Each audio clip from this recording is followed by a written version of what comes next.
Saya akan share tentang warga kerajaan sorga. Hidup sebagai pendatang. Matius 6 ayat 9. Karena itu berdoalah demikian. Bapa kami yang di sorga, dikuduskanlah namamu. Dalam doa Bapa kami ini, Yesus mengajarkan kita untuk memanggil Allah dengan sebutan Bapa kami yang di sorga. Sebenarnya kalau kita tahu bahwa sorga adalah tahtanya Tuhan, kedengarannya seperti biasa. Bapa kami yang di sorga, dia bertahta dalam kerajaan sorga. Tapi kalau Anda baca keseluruhan dari perikop ini, Anda akan mengerti bahwa Yesus ingin kita memanggil dia Bapa, supaya kita merasakan bahwa dia dekat dengan kita. Dia Bapa yang mengasihi kita. Dia pengen punya hubungan Bapa dengan anak, dengan kita. Tetapi kenapa dikatakan Bapa kami yang di sorga, yang kemudian menjadi sebuah kontradiktif? Kesannya dia jauh, dia di sorga dan kita di sini. Tapi ternyata sebenarnya yang Yesus mau ajarin kita adalah gini. Kita punya Bapa di kerajaan sorga, yang bertahta di sorga. Dan kita yang disebut anak-anaknya, kita adalah warga kerajaan sorga. Katakan amin. Seorang anak ketika ditanya, kamu dari mana? Kamu orang apa? Mereka selalu refer, bapaknya dari mana? Contoh. Suami saya ini keturunan papa apa? Manado, Chinese, Jepang, Belanda, mamahmu Chinese, ya kan? Jadi 4 ras. Bingung ya? Gado-gado, jadi ganteng kan? Nah, kamu agak ribet, aku pilih yang lain aja. Contoh, ada yang bapaknya Batak, mamahnya Manado. Kalau ditanya, kamu orang suku apa? Dia akan sebut apa? Batak, Manado. Papa Batak, mama Manado. Tapi dia sebut Bataknya dulu. Contoh, bapaknya Ambon, mamanya Jawa. Dia sebut dia orang apa? Ambon Jawa. Tapi selalu didahulukan ras papahnya. Paham? Kalau orang tanya saya, Ibu Heni orang apa? Saya bilang Chinese, asli dari pohon. Kemudian dia tanya gini, Chinese-nya suku apa? Chinese juga ada suku kan? Dari mana? Saya jawab Hinghua. Karena papa saya Chinese dari Fujian, suku Hinghua. Nah, kita selalu mengikuti suku orang tua kita, yaitu papa kita. Nah, kalau Bapa di kerajaan sorga berdomisili di sorga, berarti kalau kita adalah anak-anaknya, Tuhan mau kasih tahu kita anaknya dia, berarti kita warga kerajaan sorga. Keren gak sih Yesus itu? Dia pengen kasih tahu, Tuhan mau kamu panggil dia Bapa. Dan dia Bapa yang di sorga, berarti kamu anak-anaknya punya warga kerajaan sorga. Nah, Filipi 3 ayat 20, kita lihat sama-sama. Baca sama-sama. Karena kewargaan kita adalah di dalam sorga. Dan dari situ juga kita menantikan Tuhan Yesus Kristus sebagai juru selamat. Confirm. Kita adalah warga, katakan sama-sama, saya warga kerajaan sorga. 3, 2, 1. Ada yang dari neraka? Nggak ada, puji Tuhan. Berarti Anda di tempat yang sama. Kita adalah anak-anak warga kerajaan sorga. Sebagai anak-anak warga kerajaan sorga, kita harus punya mindset begini. Hidup saya di dunia ini sementara. Saya warga kerajaan sorga. Anda harus tanamkan dalam-dalam, di dalam hatimu dan di rohmu, bahwa saya ini di dunia ini sementara. Temporary residence. Warga kerajaan saya adalah sorga. Di dunia ini, Anda harus sadar, kita semua ini hanya pendatang. Kita di dunia ini cuma numpang. Karena kita warga kerajaan sorga. Saya kasih contoh. Orang bule Australia datang ke Indonesia. Nggak peduli dia punya kitas, nggak peduli dia punya kitab untuk izin kerja, visa. Tapi dia cuma pendatang. Kita tetap melihat dia sebagai pendatang. Dan di Indonesia ini mereka cuma numpang hidup. Bisa paham? Jadi Anda harus punya mindset, Saya ini warga kerajaan sorga. Di dunia ini saya cuma hidup sementara, saya cuma pendatang dan saya cuma numpang di dunia ini. Setiap kita akan kembali kepada siapa? Kepada Bapa di sorga. Jadi kalau Anda nggak ngerasa Anda warga kerajaan sorga, hati-hati Anda mau pulang kemana. Sebagai pendatang, sebagai orang yang cuma numpang, dan bumi ini sementara, kita nggak boleh merasa settle. Jangan sampai kita berpikir inilah asal kita. No. Hal pertama yang Anda perlu ingat, kalau Anda nggak boleh settle dan Anda di sini cuma numpang, sementara Anda warga kerajaan sorga, Anda jangan fokus mengumpulkan harta di bumi. Saya kasih contoh.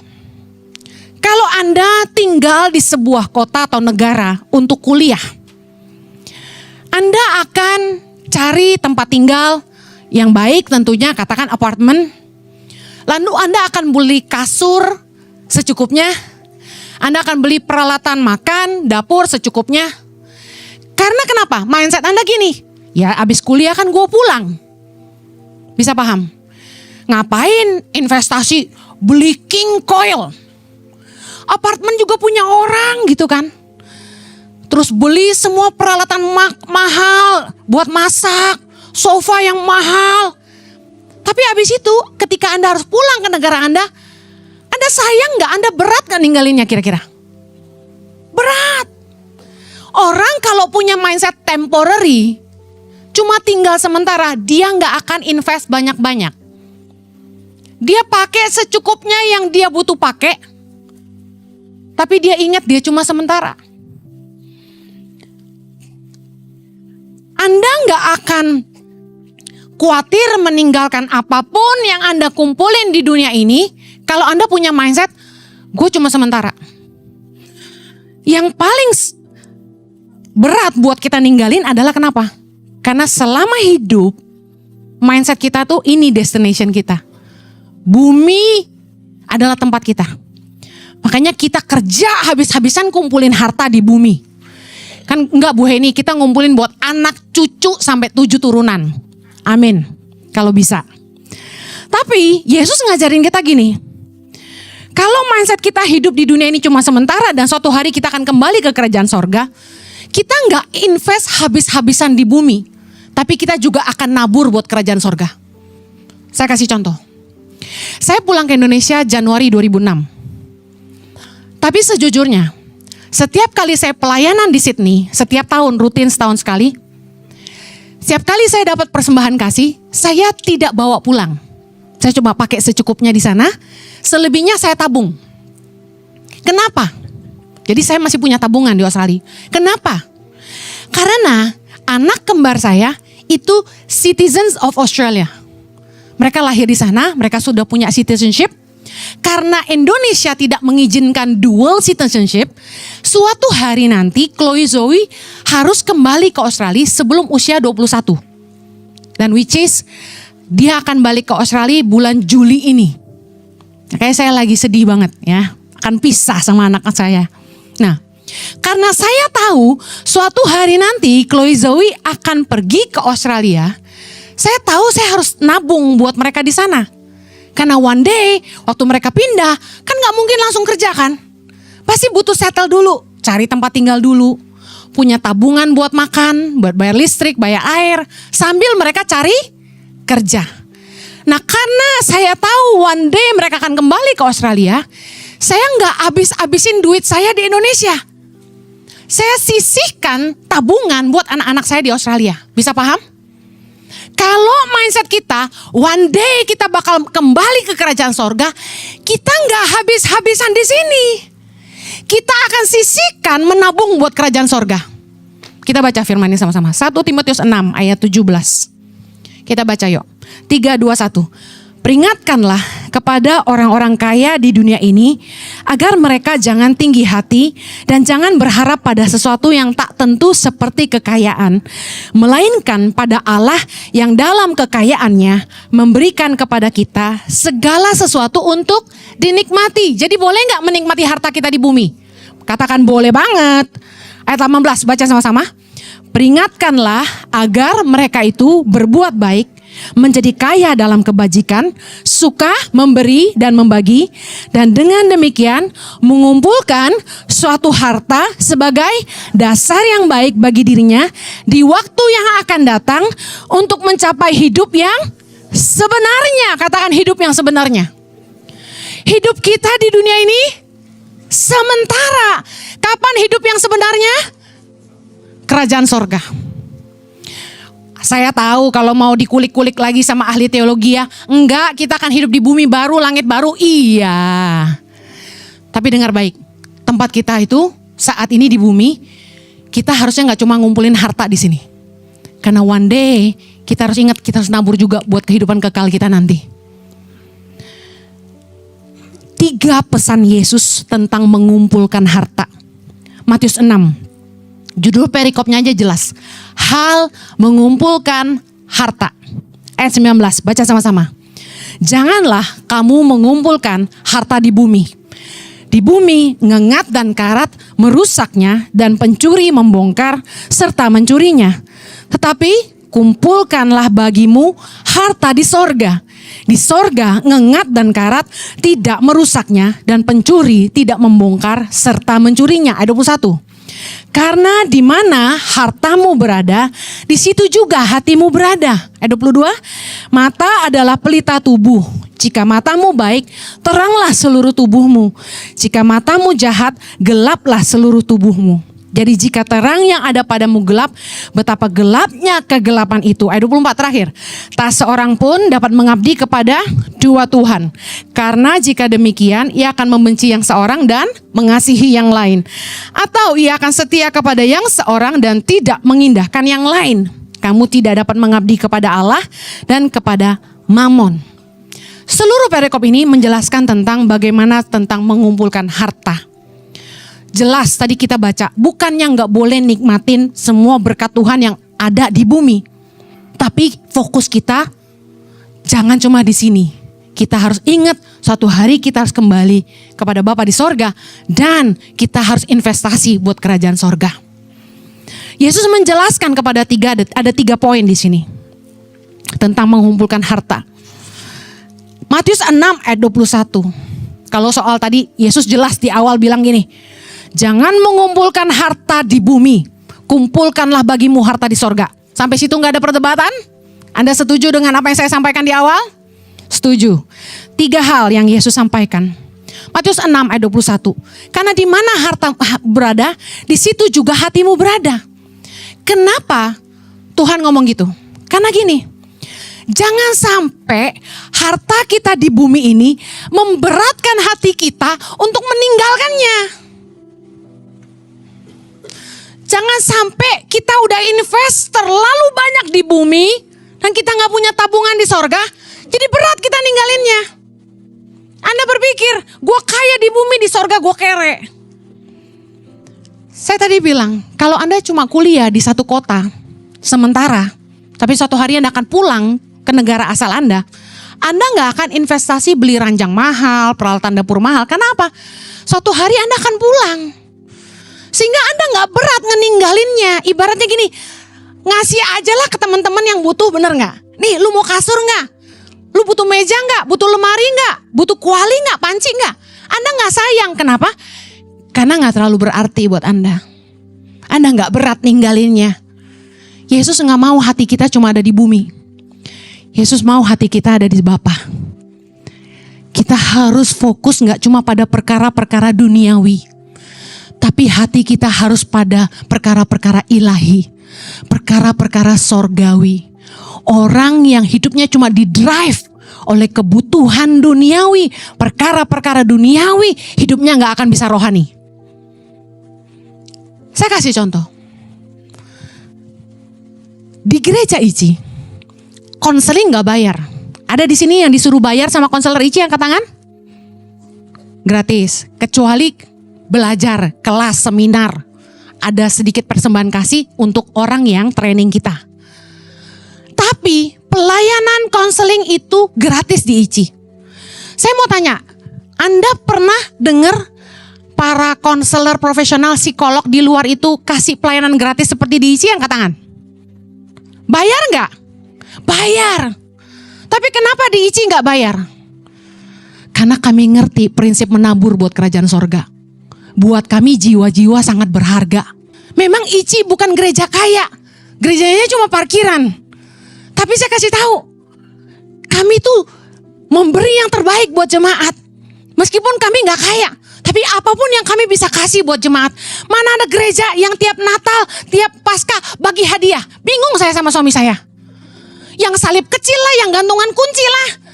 Saya bilang, kayaknya gereja di mana-mana gak ada lu yang nyiapin hadiah begitu kayak kamu. Kan ribuan yang mesti disiapin. Satu hari Minggu aja, pelayan-pelayan Tuhan di sini dikasih makan loh Bapak Ibu, biarpun cuma nasi kotak. Tapi nasinya proper, dan kami siapin berapa? Pagi 280 box, sore 120. Total berapa? 400 box nasi setiap hari Minggu. Banyak gak Bapak Ibu? Belum yang hari lain. Kita gak cari cuan, kita pelayanan. Kita menabur buat Tuhan. Kita mau mencari jiwa-jiwa buat kerajaan Tuhan. Amen. Nah, saya mau kasih tahu. Kita gak cuma pengen nyamannya, tapi kita mau naburnya. Hidup di dunia ini, harta itu titipan Tuhan. Berkat yang kita terima dari usaha maupun pekerjaan kita, itu semua dari mana? Dari Tuhan. Jadi harus dipakai untuk Tuhan, gak cuma buat kita. Ingat, Tuhan menyediakan roti untuk dimakan, tapi benih untuk ditabur. Firman Tuhan jelas. Jadi hidup di dunia ini, jangan fokus untuk diri sendiri. Makanya 1 Timotius 6 tadi mengajarkan, orang yang punya lebih harus berbagi. Karena ingat, jangan sampai apa yang kamu miliki di dunia ini memberatkan kamu untuk pergi. Itu maksud firman Tuhan. Matius 6 ayat 22 tadi membahas tentang mata adalah pelita tubuh. Apa pesan Yesus tentang mengumpulkan harta? Kalau bicara kebutuhan, itu beda sama kemewahan. Setuju? Saya yakin tidak ada anak Tuhan yang kekurangan. Tapi yang sering bikin kita khawatir, kurang adalah keinginan. Hati-hati dengan keinginan mata. Mata adalah pelita tubuh. Anda masih ingat pencobaan yang Yesus alami di padang gurun? Waktu dia berpuasa 40 hari? Apa yang iblis tawarkan? Iblis memperlihatkan kerajaan dunia dan kemegahannya dalam Matius 4 ayat 8, 9 dan 10. Iblis nawarin Yesus. Dia memperlihatkan, lihat kata memperlihatkan. Karena dari mata kita pengen ini, pengen itu. Setuju? Memperlihatkan kerajaan dunia dan kemegahannya. Itu yang suka bikin manusia tergiur dan melupakan Tuhan. Jangan sampai karena keinginan mata menjerat kita dan menyesatkan kita. Sehingga kita memilih setan dan bukan Tuhan. Matius 6 ayat 24 dikatakan gini, tak seorang pun dapat mengabdi kepada dua tuan. Kenapa? Jangan sampai Anda menyembah setan karena keserakahan. Banyak kali manusia ini karena serakah mereka pakai segala cara. Meninggalkan kebenaran dan ikut jalannya setan. Oh enggak Bu Eni, saya masih ke gereja. Enggak jaminan. Cinta uang dan keserakahan akan harta dunia dapat menyesatkan dan membuat kita tidak setia kepada Allah. Berapa banyak orang Kristen yang meninggalkan Tuhan? Ya udahlah, demi jabatan, ya udahlah, demi harta, demi nikah sama orang kaya, nggak ada Kristus-Kristusan. Di pedalaman, peperangan kami adalah memastikan masyarakat itu tidak perlu pindah agama hanya untuk sekolah dan makan. Kalau kita warga kerajaan sorga, jangan jual imanmu hanya demi harta dunia. Gak worth it. At the end of the day, kamu bakal meninggalkan semua yang kamu punya di bumi. Anda bilang gini, gak apa-apa buat anak cucu saya. Hati-hati. Saya ketemu banyak orang tua yang dikecewakan sama anak-anaknya. Dan mereka rata-rata kaya raya. Saya konseling suami istri. Ikut kami perjalanan ke Holy Land. Ini untungnya kalau ikut ke Holy Land bisa dekat sama kami. Curhat di jalanan. Dia punya usaha di seluruh Indonesia. Kaya raya. Tapi mau diturunin ke siapa? Gak ada. Anaknya jahatin dia. Anaknya kurang ajar sama dia. Saya mau tanya, kalau Anda kaya raya, Anda kalau anakmu kurang ajar sama kamu, masih mau gak dikasih ke dia hartanya? Anaknya jahat banget sama mereka. Sampai saya geleng-geleng. Sistem perusahaannya dihapus sama anaknya. Kacau gak tuh? Sampai perusahaan-perusahaannya kacau balau, gak ada yang bisa jualan. Di-delete semua sistem IT-nya. Seluruh Indonesia. Dan bayangkan, mereka cuma bisa nangis. Harta segitu banyak buat apa? Jadi saya kasih tahu, kalau Anda warga kerajaan sorga, tidak ada yang lebih berharga daripada dia dalam hidup kita. Suamimu tidak bisa nyelamatin kamu, istrimu tidak bisa nyelamatin kamu, anak-anakmu tidak bisa menyelamatkan kamu. Cuma Tuhan satu-satunya andalan kita. Katakan haleluya. Amen. Yuk, jangan sampai karena kamu ngumpulin harta di bumi, kamu lupa suatu hari kamu toh harus pergi. Jangan sampai apa yang kamu kumpulkan di bumi ini memberatkan hatimu untuk pergi ke kerajaan sorga. Yang terakhir, ingat kita tidak boleh merasa settle karena kita temporary residence. Anda tahu saya bacain ayatnya. 1 Petrus 1 ayat 17 dalam New Living Translation. Keren. Dikatakan gini, and remember that the heavenly Father to whom you pray has no favorites. He will judge or reward you according to what you do. So you must live in reverent fear of Him during your time here as temporary residents. Kita cuma penduduk sementara di bumi. Confirm? Kita cuma numpang, baca terjemahan bahasa Indonesianya. Jika kamu menyebutnya Bapa, yaitu Dia yang tanpa memandang muka menghakimi semua orang menurut perbuatannya, maka hendaklah kamu hidup dalam ketakutan selama kamu menumpang di dunia ini. Ingat, kita cuma numpang di dunia ini. Dan what you should do, yang terakhir, hold on to your heavenly passport. Satu kali orang bule Australia ngomong sama saya, sama Pastor Jojo. Pak Jojo, saya udah buang paspor Australia saya. Dia bule asli Australia. Ngapain pegang paspor Australia? Mendingan paspor Indonesia. Tahu gak kenapa? Di Indonesia, hari ini saya buang baju ke lantai, besok udah di lemari. Di Indonesia lebih nyaman. Bisa punya pembantu. Bisa punya supir. Dia bilang, di Australia boro-boro biar lu kaya. Mahal bayar orang jam-jaman. 25-35 dolar per jam, bayangin.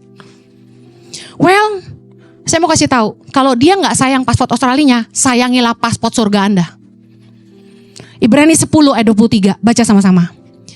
Marilah kita teguh berpegang pada pengakuan tentang pengharapan kita, sebab Ia yang menjanjikannya setia. Dikatakan, marilah kita teguh berpegang pada pengakuan tentang pengharapan kita. Kalau Anda sadar bahwa di dunia ini Anda hidup cuma sementara, bahwa suatu hari nanti Anda akan kembali ke dalam kerajaan sorga, Anda harus simpan baik-baik paspor sorga Anda. Amen. Kalau anak saya besok mau kembali ke Australia, yang mengizinkan dia tinggal dan masuk ke sana adalah paspor Australianya. Dia harus simpan baik-baik. Kan Bu Heni kalau hilang bisa ngurus lagi. Repot. Efesus 2 ayat 6. Dan di dalam Kristus Yesus, Ia telah membangkitkan kita juga dan memberikan tempat bersama-sama dengan Dia di sorga. Kalau Anda mau suatu hari bisa kembali ke kerajaan sorga, pastikan Anda hidup sesuai kehendak Bapa. Jangan hidup seenakmu dewe. Jangan hidup seenak-enaknya kita. Satu hari kita harus memberi pertanggungjawaban kepada Bapa di sorga. Ingat, Dia hakim yang adil. Dia akan mengadili semua orang sesuai dengan perbuatan mereka masing-masing. Tadi kita baca Matius 7 ayat 21. Yesus berkata, baca sama-sama. Bukan setiap orang yang berseru kepadaku, Tuhan, Tuhan, akan masuk ke dalam kerajaan sorga, melainkan dia yang melakukan kehendak Bapakku yang di sorga. Baik-baik hidup di bumi. Taatlah sama Tuhan. Lakukan kehendak Bapa dalam hidupmu. Jangan ikut arus dunia. Jangan ikut pengaruh dunia. Amen. Dan berikutnya, pastikan Anda hidup takut akan Allah. Dalam 1 Petrus 1 ayat 17 tadi dikatakan, hiduplah dalam ketakutan selama engkau menumpang di dunia ini. Kedengarannya agak sulit dimengerti. Gimana kita hidup dalam ketakutan? Mari kita lihat terjemahan sederhana Indonesia. 1 Petrus 1 ayat 17. 321. Ingatlah, Allah yang kita panggil Bapa itu tidak membeda-bedakan orang. Dia akan menghakimi kita semua sesuai perbuatan kita masing-masing. Oleh sebab itu, hiduplah dengan hormat dan takut kepadanya selama kita hidup sebagai pendatang di dunia ini. Artinya apa? Hiduplah dengan hormat dan takut akan Allah. Amen. Pegang paspor sorgamu. Pegang imanmu kepada Yesus. Hiduplah dalam kehendak Bapa. Takutlah akan Tuhan. Kita yang mengaku orang percaya dan beroleh kasih karunia untuk mengenal Dia, yuk kerjakan keselamatan kita. Jangan sia-siakan. Jujur saya sedih tiap kali konseling sama anak-anak Tuhan yang ngaku orang Kristen, anak Tuhan, tapi hidupnya enggak takut Tuhan. Nipu, selingkuh, aduh. Jangan dong. Jangan lagi hidup dalam dosa. Hold on to your heavenly passport. Amen. Ibrani 10 ayat 26 kita baca sama-sama. Sebab jika kita sengaja berbuat dosa sesudah memperoleh pengetahuan tentang kebenaran, maka tidak ada lagi korban untuk menghapus dosa itu. Ayat 27, tetapi yang ada ialah kematian yang mengerikan, akan penghakiman dan api yang dahsyat yang akan menghanguskan semua orang durhaka. Jangan berdebat dan bilang gini, kan sekali selamat tetap selamat. Gak ada akhirnya kita bahas itu. Tapi yang saya tahu, jangan melepaskan kasih karunia yang Tuhan berikan dalam hidup kita. Hargailah itu.